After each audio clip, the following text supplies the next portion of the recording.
Today we've simultaneously hit 22 warrants across London and Essex in relation to organised crime for the theft of high-end vehicles.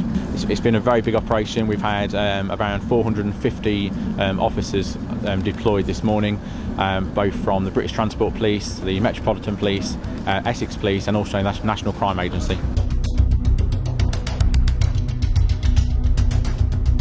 Organised crime groups that are responsible for the theft of motor vehicle don't just stop with one offending. They're also responsible for offending types such as drugs, which obviously brings across that violent crime and the harm to others. But obviously with theft of motor vehicle, it also brings about its own harm, and it can really affect people's lives. Essex and London are a safer place for the activity that we've done today.